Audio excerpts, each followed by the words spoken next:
needless to say, there were a lot of jokes, and it was very, very uncomfortable. We got to know each other really fast. That was an interesting experience with not shooting in sequence early on. But you just don't think about stuff like that until you've been in business for a while and you encounter these funny little things. The other thing was something that I found that was funny in myself. Playing this character, she was very, very old world sensibilities and very kind of girly compared to, say, my natural personality. And that's not a judgment. It's just, we all have basic natures to our personalities, and then as an actor, you have to learn to stretch here and stretch there, and call more on this aspect of yourself and less on this aspect, and vice versa in other characters.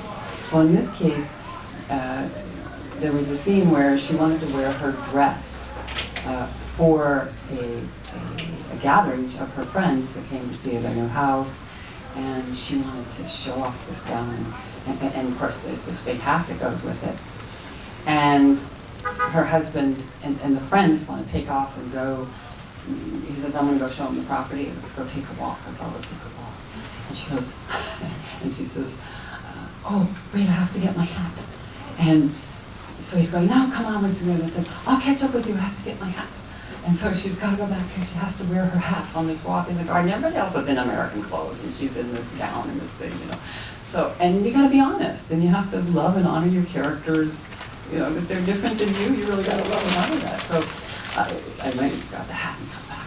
And then she says, wait for me, and has to run off to catch up with them. But every time I'd run, the hat would come off. So I had to go, wait for me. And, run off. And it was like, every time I do it, I'd start getting embarrassed. I was just like, come on, girl, this is silly. Take the hat off and run out. No, you have to, wait for me. Give the hat. And I was so embarrassed because I must have done 15 takes before I got off, just for one line, to get off the porch. I mean, I can do the toughest, the crying, all this kind of thing, but to say, wait for me, and mean it, and not, be being patronizing to my character, was that was a funny one. I really had to laugh at myself. Anyway. Okay, now who has a question for Lee? Okay, red shirt. Yes. When did you learn to fly? Did you learn before, or Six Wing Airman, or did you fly helicopters and fixed wings both, or what? The only flying I did was I learned to fly Bell Jet Ranger helicopters, but it was kind of during the show on our breaks. I went back to Oklahoma with a friend of mine who had a helicopter and was able to learn. And I always wanted to fly a helicopter mainly because in most movies or most television shows, even Fall Guy in 6 mil, it was generally, especially Fall Guy, hanging off of the helicopter or in one. And I just wanted to know how to get one down because sometimes I'm in there with just one guy. And everybody can have a heart attack or something. That was the main reason I did it, and I was able to do it in a couple of weeks, and it was a lot of fun to learn. It was the most trying thing you ever wanted to do. I've never tried fixed wing. I assumed it's probably much easier because the helicopter is like patting your head and rubbing your tummy and saying the Gettysburg Address all at the same time. There's just so many different things you have to do with the collector and everything. So anyway, it was interesting. Now a question for Lindsay. Yeah. Well, actually, I was going to ask for both, but it works for either. I know that there can be a lot of unique people in the world, and I wonder if you've ever encountered anyone who's expected you to actually have bionic powers. All the time. And not just children. Every bar I went into, there was some guy wanting to arm wrestle. He was like, oh, you do this, would you do this? And I said, no, I'll just pick you up and throw you across the street. They go, come on. And the more you insist, the more they back off. Now, what do you say to them when they want to arm wrestle you? Back in the 70s, you go, yeah, man, I'm doing it. Yeah, man, I'll buy you a beer. I still gotta buy you a beer, though. Let's see, green shirt in the back, the Green Lantern shirt. This question's for Mr. Majors. Your career goes beyond $6 Million Man. Do you have any stories you can tell us about your guest appearances on Raising Hope? Oh, Raising Hope? Oh. Yeah, Raising Hope. Yeah, I love doing that. I was the father of the Bird. of the son. Yeah, right. The most interesting thing about that show is Cloris Leachman. She'll moon you in a hot second.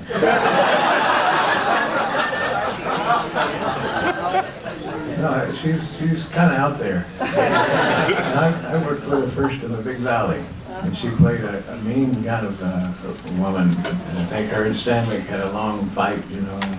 And she's a tough lady, and she survived all this long. And but you know,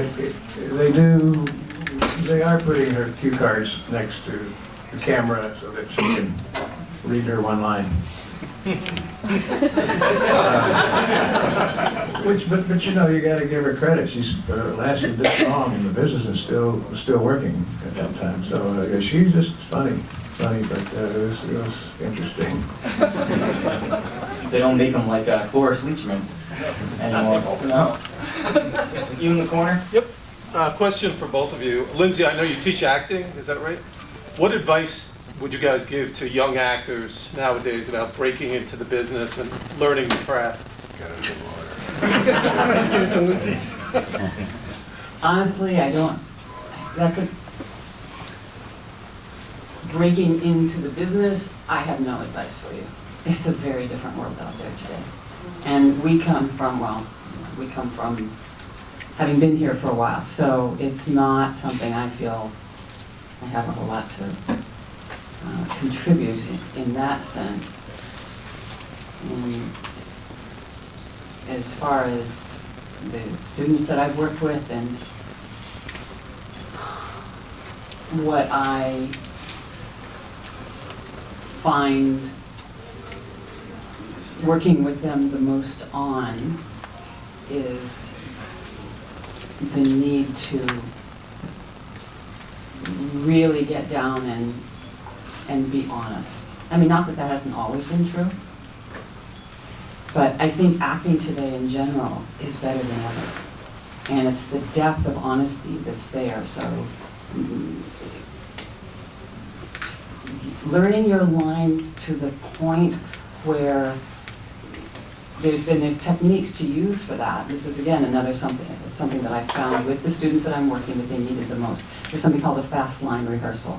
Until you get to the point where you know how to memorize and get it into a different part of your brain, not the thinking part of your brain that feeds back information, but gets in the point where it's like in your cells and you just don't even have to think about it, that allows you to be absolutely and totally present in this moment with those words and in the framework you've set for your mind to be in this situation. So that honesty can just start flowing out because you're not thinking about the lines at all. That's one of the things that I've seen the most. And I think it's hard today because so many people, anybody can, there's so many outlets, there's so much work, there's on the internet, on the web as well, and this, people tend to mimic so much what they see. And that's what I mean when I say stepping away and getting down and getting honest with pulling you up. There's more idolatry going on than ever, but there's so much and it's so constant that people, I think actors, I don't see them thinking, well, what's in here? I see them going, they come to play a role. For example, if they're going to do a role from Batman, not the Batman character, but the Joker. There's a lot of good scenes that actors pull for, want to perform as the Joker. And they get up there and they play the Joker that they've seen. It's like, no, the reason he was good at that It's because he found that darkness within himself, and he let that come out that way.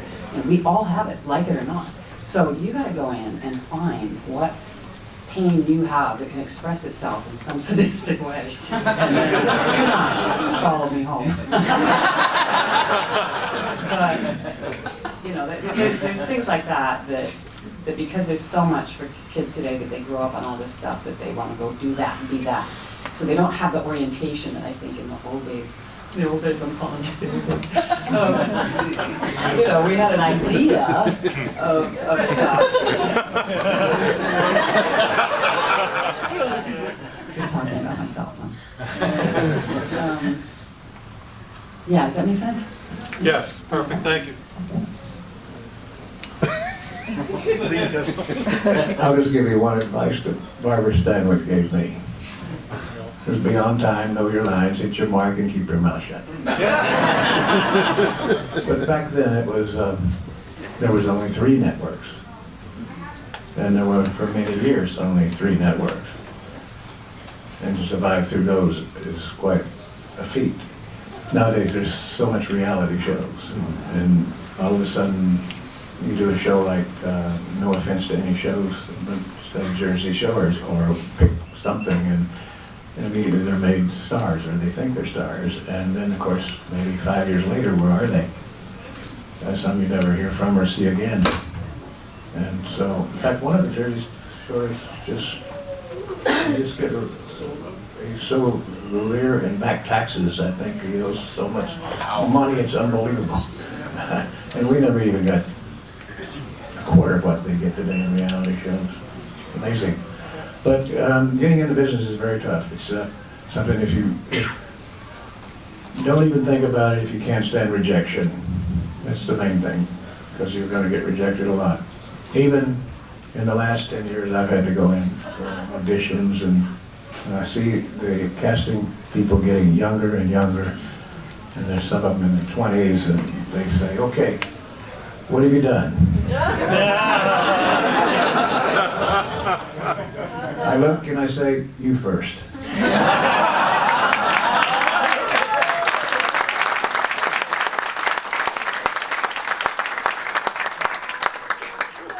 Those are beautiful responses.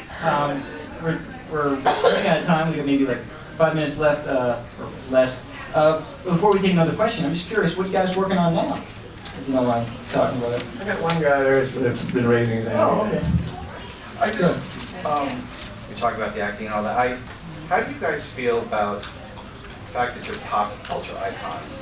How does that resonate with you? I mean, Pop culture icons. I mean, yeah. How does that feel knowing that you're pop culture icons? That's something you did a long time ago, just grew so big, and you know, I don't it's think just we think about it in those terms. I don't, and I'm sure she doesn't. We're just normal people like you that got a lucky break, and unfortunately, we did take advantage of it. And you do get a break, and you get the door open a little bit, get your foot in it, and knock it down, and just keep on working, and stay true, and do good things, and good things will happen to you. well, you're both amazing. Thank you. I think, like I said, we're slowly running out of time. But if you would like to talk about what you're currently working on? I'm developing things that I really can't talk about right now. Top secret. It's like Bionic Woman. Yeah. It's like Bionic Woman's missions. Top secret. Clearance level 6. Yeah. Lee, what are you working on? I just finished a month and a half in Michigan doing a wonderful film. It's a faith-based film. How many heard of the movie God Is Not Dead? Same people, same company. And this script is a better script, even better cast, and bigger budget. And it'll be out Easter time, and it'll hit about 2,500 theaters. It's going to be big. It's called Do You Believe?